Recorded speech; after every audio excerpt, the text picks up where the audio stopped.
I will city comfy bowl 2 square on your body, then I'll begin.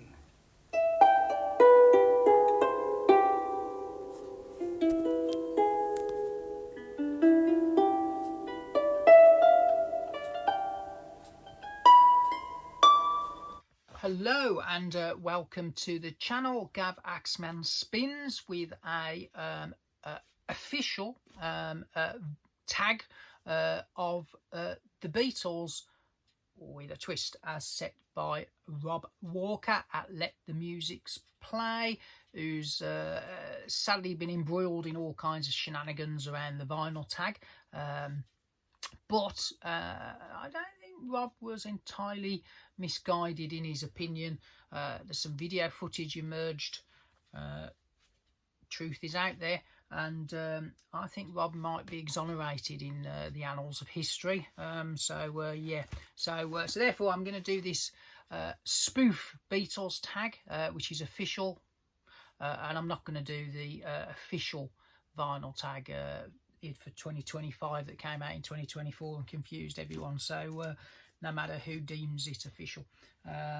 So officially, let's crack on with this one. So Rob set a brilliant opening question, which he shamelessly pinched from the tag that I will no longer mention. Beatles or the Stones? And I think the idea of that question was to say neither, that there is more to the 1960s than the Fabs and the Stones, and to think of who else is out there that made fabulous music in that decade. So I've consulted with the I Ching, and I came up with, from London, the wonderful Small Faces, who gave us the world's first circular sleeve, which is incredibly hard to store. So this is a reissue, but Ogden's Nut Gone Flake. So for those who don't know this album, absolutely fabulous, and it is a true classic. And I would say I listen to this as often as I would listen to something like Sgt. Pepper's, and I've listened to it for many years, and it does that thing which not a lot of albums do. It kind of makes me laugh all the way through, particularly side 2, which is bonkers, because it's got the legendary Stanley Unwin on it, who perfected the art of gobbledygook speak, where he kind of mixes words up and says things like, you know, are you sitting comfortably now on your Botticelli and stuff like that. So just absolutely brilliant. But side 1's a banger as well. It's got some great tracks, including the immortal Lazy Sunday, Song of a Baker, that was covered by everyone under the sun, Afterglow. So brilliant album. The title track is a great instrumental as well. So I will give you, as evidence of a great 60s band, the Small Faces and Ogden's Nut Gone Flake. But they have a very small catalogue, but it's brilliant all the way through. I think they're so good. Even Beatle Dave has done Small Faces video, just to so you know they are a great band. That album, that's the first self-titled one on Immediate, and that's a fab album. And their debut album, just to confuse you, was also called The Small Faces, but that was on Decca, and that's fabulous as well. This is a nice mono reissue, and you play this, it kind of blows the speakers off. But also they invented Led Zeppelin, because You Need Loving, if you listen to that, you'll see where Robert Plant nicked the lyrics for A Whole Lot of Love on. So very prescient. The Beatles like to think they've got the tale of poor rock management down to a T with Alan Klein and the whole Apple Records fiasco. And Small Faces beat them to them. They were initially managed by Don Arden, Sharon Osbourne's father, who was the meanest manager in rock. He used to dangle people off buildings to get what he wanted. He royally ripped them off, as did Decca Records. So the first album came out on Decca, and they made nothing from that.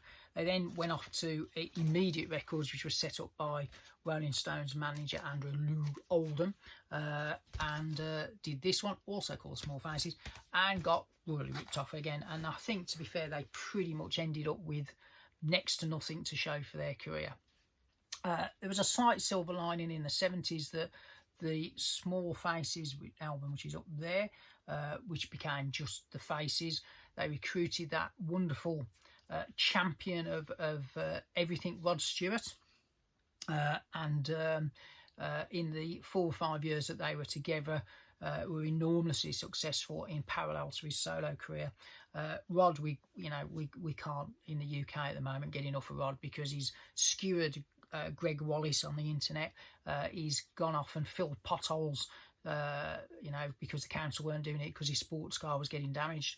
And then he went to get round the NHS waiting list by basically effectively buying a load of scanners and things to help his local hospital out. So all round good guy, Sir Rod. So there's another reason to love the Small Faces. Kenny Jones obviously went on to play with The Who, Rob's favourite band, and had to follow the immortal Keith Moon, so that was a poor old job for him. He's still keeping the flame alive. He's cultivating, so this is like a live album from 1966. So he's got his own little website called, I think they're called Nice Records. And they're doing some archive things.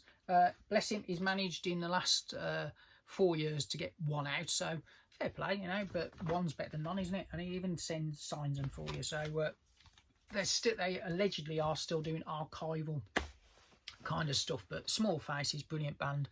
If you haven't heard Ogden's Not Gone Flake, Gav Axman Spins wholeheartedly recommends you go off and find a copy of this. And so good, the CD issue even came as a nice tobacco tin, so which is what the design was based on. So right, Beatles thread. What was the next question? So obviously Rob suggested let's talk about the best thing about Liverpool, and Rob very unkindly in that Mancunian wit said the M62 and leaving it. So I'm not going to go down that route. So I love Liverpool. I also love Manchester. Two great cities. I'm in the Midlands, so I can be impartial. In my younger days, Manchester was a bit of a mecca because of the Smiths. And obviously in the 90s, it was Oasis and New Order and the Hacienda and all that.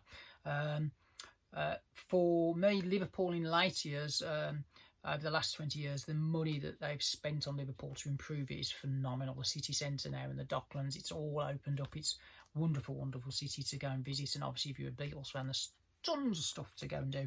But so the best thing for me about Liverpool is that there are some great current bands, of which the Coral are absolutely killing it at the moment. So this was my favourite album of 2023.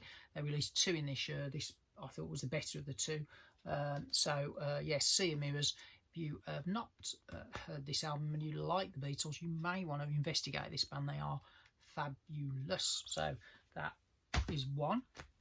The next question was recommend your favourite band from Liverpool. So I've gone back to the archives, and who remembers this lot? So the Icicle Works, who were fronted by Ian McNabb. The song that I always remember is Love Is a Wonderful Colour. What a great single that was of the 80s. And then but there's another one called Birds Fly Whisper to a Scream, which is just a fabulous song. But all the albums are good. I picked up his autobiography in a charity shop for £1, and when I opened it up, it was signed, which I was quite happy with. But even better, when I read it, there was loads of salacious kind of stuff in there. So well recommended if you find that one. But yeah, the Icicle Works, great band.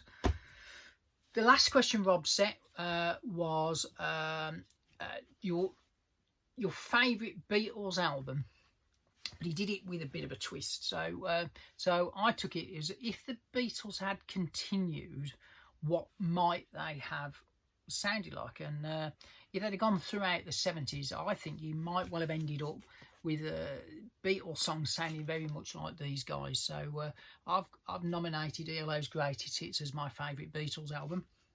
It's the What If They'd Have Continued kind of one. Showdown, I think, is the song that even John Lennon suggested is a song that he thought that sounded like us, I think is the quote. But ELO, obviously Jeff Lynne went on to work with George in the Travelling Wilburys. He produced Free as a Bird, didn't he? So there's definitely a strong connection to the Fabs with Jeff Lynne, who I think is getting a bit of recognition for a very talented kind of songwriter, artist, producer wonderfully good guy. He is a Birmingham City fan, but we'll let him off that. But yeah, ELO, greatest hits, the Beatles best of that never was. Well worth owning. Lots of Beatles channels out there. I've watched loads on YouTube over the years, and I'm going to give a shout out to the ones that are quite happy to declare themselves Beatles channels. So one of the ones I watched very early on, and this is where it gets confusing, there is Beatle Dave from Derby, who's got a wonderful channel and is very, very supportive of this channel, so I have to tip my hat to there. But there's another Beatle Dave who I think, and that is called Beatle Dave's Beatle channel, and that's wonderful, so well worth checking that out. And they're two totally different channels, so in terms of their content, but both equally good in different ways. I have to say a shout out to Beatley Tone's Beatle channel, very engaging, and he's not ashamed to admit that he's a 100% Beatles channel. And Andrew Dixon is another wonderful channel as well, and that is great to watch those channels grow over the last few years. And over in the States, there's Matthew Street, who comes at it from a very irreverent kind of attitude, and he's not ashamed to take the mick out of some of the more ludicrous reissues that have took place for silly money, involving cubes and crates of wood and stuff like that, so for thousands of dollars. So all three great, 4 or 5 they actually mentioned, are all great channels. So thank you to Rob for doing that. He did predict that maybe we should all change our channel names, so I got my UV, oh that's good, isn't it, torch out, and in amongst the mind games kind of hidden messages, I did see one that suggests I should now call my channel Gav Axman Spins Beatles Records and nothing else, but no, I won't go there. But thank you for watching, and hopefully see you on the next one.